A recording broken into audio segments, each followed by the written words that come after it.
Fala galera, beleza? Então nesse vídeo aqui fica algumas dicas para que você evite, vamos dizer ali, perder ou no caso aqui, ter uma perda grande de material em algumas situações, principalmente pela maneira como você coloca a máquina para trabalhar, tá ok?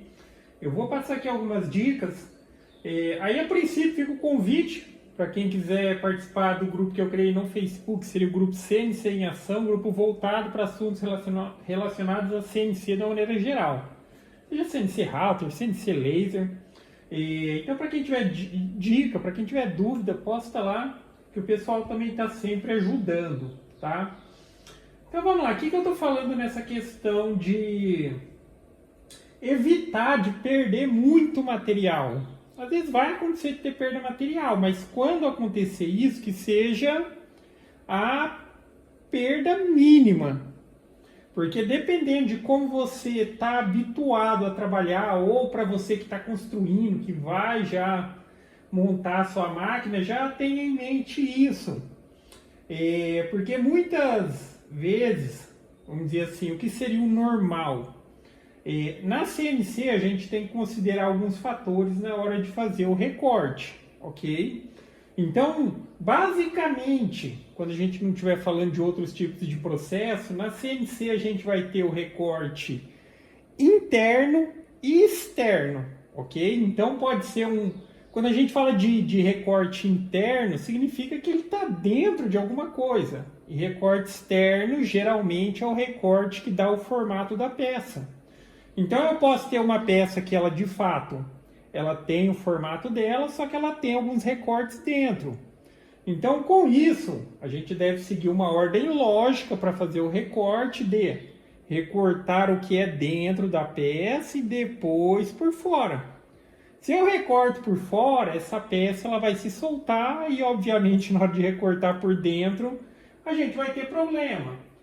Salvo a situação que você poderia alterar a ordem do processo de corte, seria a situação que você deixasse os tabs ou pontes, que nada mais é do que você deixar aqueles pedacinhos que por mais que a máquina ela recorte a peça, ainda ela fica presa por uns pedacinhos de material, aí posteriormente a gente remove.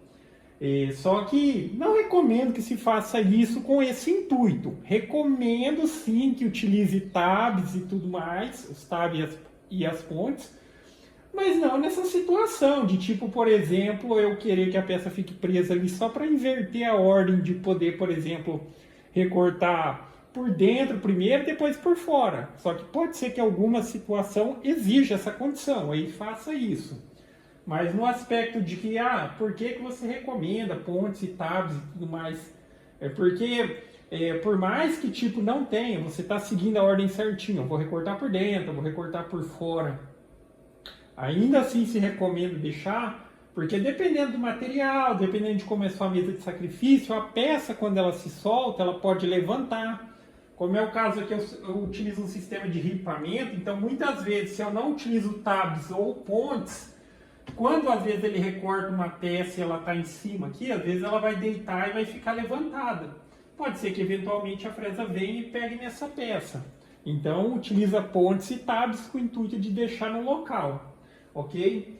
Aí voltando para essa questão da perda do material, o que eu quero deixar uma referência e passar uma ênfase assim, é que é o seguinte, independente de ser um processo como esse que só vai ter recorte interno e externo, ou é um processo de cópias de várias peças, sempre procure desenvolver o arquivo de corte de maneira que ele inicie o processo naquela peça e termine o processo naquela peça. Por que eu estou dizendo? Mesma questão, daquela questão de recorte interno e recorte externos. Vamos supor que você tem, pode ser que não seja cópias, pode ser que seja um projeto único, mas tipo assim, tem uma composição de várias peças, não peças idênticas, mas todas as peças ela tem a questão, recorte interno e externo. Aí muitas vezes o que é normal é trabalhar dessa maneira. Eu vou selecionar tudo que é por dentro, vou mandar a máquina recortar tudo que é por dentro e depois eu mandar ela recortar tudo que é por fora. Isso, vamos dizer assim, é uma maneira meio que normal de trabalhar. Só que entenda, principalmente, dando uma ênfase, quando a gente está falando de CNC caseira, não são os melhores componentes. Por mais que um ou outro vai dizer, pô, mas você está dizendo que você tem que intervir, não é melhor trocar os componentes, comprar componentes melhor? E é melhor, mas depende, né? Depende de verbo para essas coisas. Então, assim, tendo ciência, às vezes que o seu equipamento é caseiro, que ele pode perder passo e tudo mais, sempre gaste um pouco mais de tempo no desenvolvimento de como a sua máquina vai trabalhar. Então, ao invés de mandar ela recortar várias peças que vão ter recortes por dentro e depois fazer os recortes por fora, trabalhe peça por peça. Nessa peça ela vem, ela recorta o que é por dentro e recorta o que é por fora. Ela já terminou essa peça. Porque assim, quando a gente considera CNC caseiro e tudo mais, às vezes ela vai ter uma perda de passo que, se a gente considerar ali em determinadas situações, é quase irrelevante. Perda mínima, que vai dar aquela variação de meio centímetro em algumas peças que muitas vezes não tem importância. Só que quando ela tem uma perda de peça e você fica movimentando, uma perda de passo, e você fica movimentando muito a máquina, ela vai acumulando essa perda de passo. Então, trabalhando dessa maneira, olha, a máquina recortou aqui por dentro, ela vai lá, recorta por dentro, vai lá. Na hora que ela voltar lá para o início para começar a concluir o recorte das peças, esse acúmulo, ele já vai representar algo significativo e muitas vezes vai comprometer todas as outras peças, tá? Independente também, se fosse cópias idênticas, a mesma situação. O que varia aqui é o seguinte, se eu tivesse peças diferentes, mas todas tivessem recorte interno e externo, ok, eu vou perder um pouco mais de tempo trabalhando para gerar um arquivo que faça o recorte interno e externo daquela peça. Só lembrando que é possível, dependendo do vetor, dependendo da situação, quando você seleciona um vetor que seria o externo e interno, você pode selecionar os dois de uma vez e colocar na opção recorte externo, que ele reconhece o que é externo e o que é interno, para tipo assim, você não precisar selecionar externo, criar um arquivo, interno, criar outro arquivo, mas sempre verifique se deu certo, tá? Algumas situações, isso que eu acabei de mencionar não dá certo, tá? Então, trabalhe na peça. Agora, quando é cópia também, já fica aqui uma dica adicional, que quando for cópia, você não precisa ter vários vetores. Se eu tenho só um vetor, vamos colocar uma situação simples, é um recorte de um círculo de 100 milímetros por fora e por dentro tem um recorte de 60 milímetros.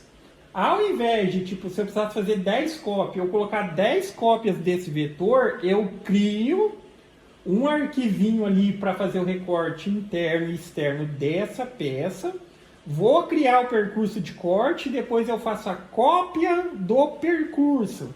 Então a máquina ela vai trabalhar dessa maneira que eu estou dizendo, ela vai trabalhar peça por peça. Ela trabalha naquela peça, ela conclui aquela peça.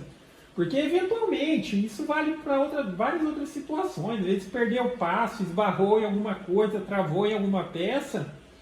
Quando acontece essa perda de material, vai ser perda mínima. Agora, se você deixa, pensa a máquina, tem 60 peças ali para recortar, e daí ela está recortando tudo por dentro, tá? Fez um furinho ali por dentro em todas as peças, aí de repente esbarra em alguma coisa, perde passo, você comprometeu todo o trabalho. Agora não, se ela está trabalhando peça, por mais que seja 60, em um determinado momento ela dá um problema, e você identificou que, opa, deu problema, você perdeu uma peça, você perdeu um pouco de material. Mas agora essa situação de trabalhar, como diria o normal, faz tudo que é por dentro, faz tudo que é por fora, isso daí, cara, só se aplica a equipamentos que você possa ter alta confiabilidade nos seus componentes, ok? Porque assim, mencionando, é óbvio que quando a gente fala de equipamentos melhores, até tem umas alternativas aí que eu vou dizer, não é tão caro assim. Quando a gente pensa, por exemplo, em motor de passo. Motor de passo aqui, quando a gente fala motor de passo mais simples, a máquina está enviando comando lá para a placa está se comunicando com o driver e, vamos dizer assim, entre aspas, ela está dizendo para o motor, olha, anda 100 milímetros, anda 90 milímetros. Só que o motor simples, o programa ele não sabe se ele andou, ele mandou a informação foi convertida, mas, por exemplo, se enroscou o eixo, alguma coisa, ele não sabe, tá? Porque ele mandou a informação, se travou o motor ali, aí já embananou tudo ali, os passos, já atropelou tudo. Só que, enfim, o que eu estou mencionando? Existem alternativas, que é aquela questão quando tem o encoder, né? Que o encoder ele fica fixo também no eixo do motor de passo, e por algum acaso o computador mandou a informação para o motor rodou parcialmente, daí ele travou, o encoder ele manda de novo a informação para o computador, opa, tem alguma coisa errada, nessa hora ele ativa o alarme. Mas, principalmente para longos trabalhos, ele acaba atuando da seguinte forma: a máquina chega a um ponto, ela mandou andar 100, andou 99, ele compensa, ele fica se comunicando, vamos dizer, o motor fica se comunicando com o programa para que de fato ele percorra ali o que deve percorrer, ok? Mas enfim, o assunto do vídeo era mais esse, é mais já para quem está pensando em construir, pensando que é muito importante a forma como você trabalha, e para quem já está habituado a trabalhar, não, eu sempre trabalho assim, e não se atentou ainda ao fato de que, quando eu perco o trabalho, eu poderia ter tido uma pequena perda, mas como eu estou trabalhando dessa maneira, eu estou sempre acontecendo ali de perder muito material, ok? Porque sim, a gente coloca na ponta do lápis, faz diferença. Mas é isso, galera. Então, gostou do vídeo? Dá o joinha, inscreve no canal, que em breve estarei postando mais vídeos. Falou!